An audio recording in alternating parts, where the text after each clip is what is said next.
ये नेपाल की वो झील है जिसे खुद भगवान शिव ने अपने त्रिशूल से बनाया था। लेकिन रुको, इसका रहस्य सीधे भगवान विष्णु के क्षीर सागर तक जाता है। ये कहानी शुरू होती है समुद्र मंथन से। जब सृष्टि को बचाने के लिए शिव ने हलाहल विष पी लिया तो उसकी जलन से उनका कंठ जलने लगा। उस असहनीय पीड़ा को शांत करने के लिए भगवान शिव हिमालय पहुंचे।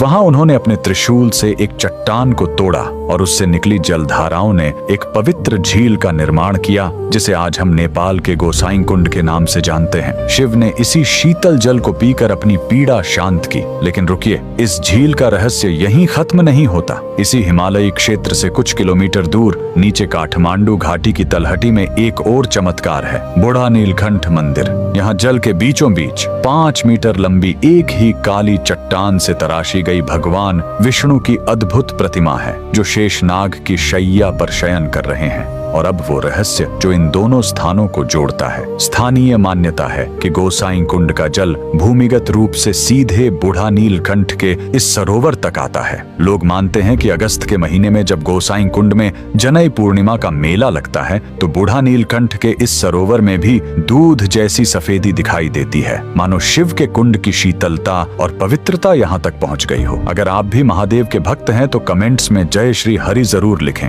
ये नेपाल की वो झील है जिसे खुद भगवान शिव ने अपने त्रिशूल से बनाया था। लेकिन रुको, इसका रहस्य सीधे भगवान विष्णु के क्षीर सागर तक जाता है। ये कहानी शुरू होती है समुद्र मंथन से। जब सृष्टि को बचाने के लिए शिव ने हलाहल विष पी लिया तो उसकी जलन से उनका कंठ जलने लगा। उस असहनीय पीड़ा को शांत करने के लिए भगवान शिव हिमालय पहुंचे। वहां उन्होंने अपने त्रिशूल से एक चट्टान को तोड़ा और उससे निकली जलधाराओं ने एक पवित्र झील का निर्माण किया, जिसे आज हम नेपाल के गोसाई कुंड के नाम से जानते हैं। शिव ने इसी शीतल जल को पीकर अपनी पीड़ा शांत की। लेकिन रुकिए, इस झील का रहस्य यहीं खत्म नहीं होता। इसी हिमालयी क्षेत्र से कुछ किलोमीटर दूर नीचे काठमांडू घाटी की तलहटी में एक और चमत्कार है, बूढ़ा नीलकंठ मंदिर। यहाँ जल के बीचों बीच 5 मीटर लंबी एक ही काली चट्टान से तराशी गई भगवान विष्णु की अद्भुत प्रतिमा है, जो शेषनाग की शैया पर शयन कर रहे हैं। और अब वो रहस्य जो इन दोनों स्थानों को जोड़ता है। स्थानीय मान्यता है कि गोसाई कुंड का जल